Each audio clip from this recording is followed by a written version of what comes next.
कल उसका सर्जरी है। कल सुबह को 9 o'clock 15-20 मिनट इधर उधर हो सकता है, तो 9 o'clock उसका सर्जरी रहेगा। सर्जरी जो है उसको कंप्लीट जनरल एनेस्थेसिया में उसका सर्जरी होगा, ताकि उसको पूरी सर्जरी कुछ भी पता नहीं चलेगा। और जैसे ही सर्जरी कंप्लीट हो जाता है उसके बाद उसको एनेस्थेसिया से बाहर लाएंगे, मतलब कि उसके बाद वो एनेस्थेसिया का इफेक्ट नहीं रहेगा, बट थोड़ा सा बच्चे को थोड़ा नींद जैसा हो सकता है, या डिपेंड करता है, या कोई कोई बच्चे थोड़े रोते रोते बाहर आते हैं। ठीक है।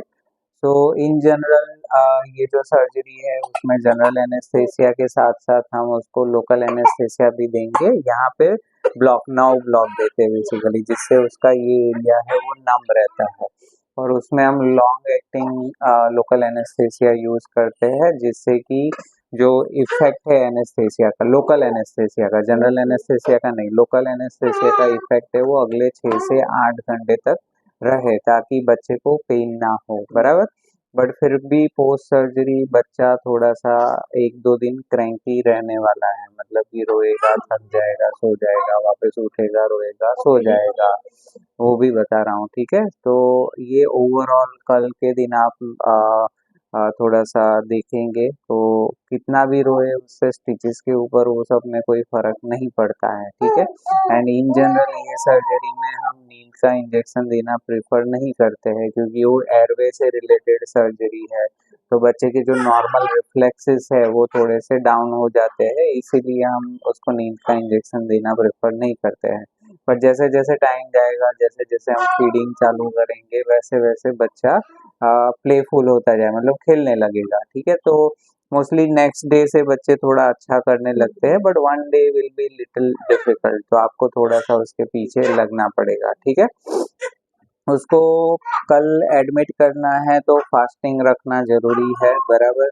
तो 9 o'clock सर्जरी है, आपको 7 बजे तक सुबह हॉस्पिटल पहुंच जाना है। ठीक है। बच्चे को फास्टिंग रखना है 6 घंटे पहले से, मतलब कि सुबह 3 बजे के बाद उसको दूध नहीं देना है। बराबर।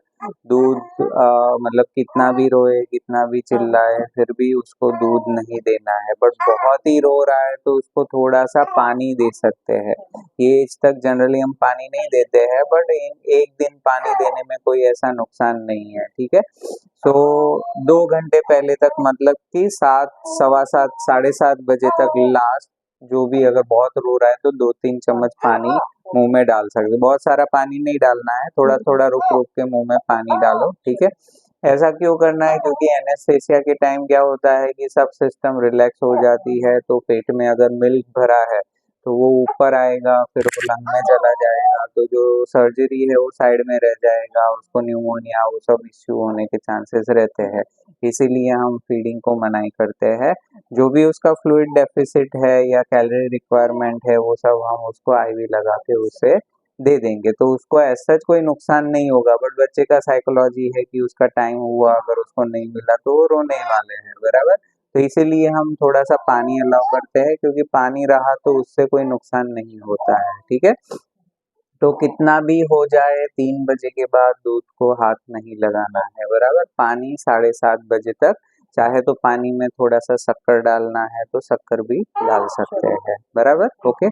सर्जरी के बाद भी 2 से 4 घंटे तक उसको फास्टिंग रखेंगे। अगर जाग रहा है, बहुत रो रहा है, तो 2 घंटे में शायद हम उसको फीडिंग चालू करेंगे। अगर सो रहा है, कंफर्टेबल है, तो फिर 4 घंटे के बाद फीडिंग चालू करेंगे। ठीक है। उसके बाद उसको जितना भी फीडिंग देना है दे सकते हैं। बॉटल से, स्पेशल बॉटल, ये वाला बड़ा चम्मच जैसा है, उससे दे सकते हैं, कोई प्रॉब्लम नहीं। ठीक है। जब भी सर्जरी से बाहर आएगा, जैसे हमने डिस्कस किया है कि ये सर्जरी में हम लिप के साथ साथ नोज का भी सर्जरी करेंगे, तो सर्जरी से बाहर आएगा तो लिप के ऊपर टिपिंग रहेगा, नोज में रिटेनर रहेगा, वो भी यहाँ से टेप से चिपका हुआ रहेगा। सर्जरी के बाद नोज में नेजल ड्रॉप डालना है रिटेनर में, ताकि वो चॉकअप ना हो, इसलिए वो सब हम वहाँ पे आपको बताएंगे। ठीक है। पर मोस्ट इम्पोर्टेंटली उसको यहाँ पे किसी भी तरह से चोट ना लगे, उसका बराबर से ध्यान देना है। ठीक है। कभी कभी बच्चे भी हाथ ऐसे फेस पे, तो उसके लिए आप हमसे आर्म स्प्लिंट ले सकते हैं। बराबर। वो हम सर जैसे ही सर्जरी से बाहर निकलेगा तो हम उसको लगा देंगे, ताकि उसका हाथ है वो फेस तक नहीं पहुंचेगा। ठीक है। बट वहाँ पे सब खत्म नहीं होता है। जब भी आप ऐसे भी बच्चे को उठाते हो तो कंधे पे सिर नहीं मार ले या बेड पे सिर नहीं मार ले, वो सब चीज़ों का भी बराबर से ध्यान देना है, ठीक है। तो 3 हफ्ते तक उसको यहाँ पे किसी भी तरह से चोट ना आए, उसका बराबर से ध्यान देना है, ठीक है। सर्जरी जितना बेस्ट हो सकता है उतना बेस्ट करने को ट्राई करेंगे। मेरे एफर्ट रहेंगे कि ये मेरा कैरियर का सबसे अच्छा केस हो, बराबर। बट फिर भी कुछ अप्स एंड डाउन्स होने के, नोज में रिलैप्स होने की पॉसिबिलिटीज रहती है, बराबर।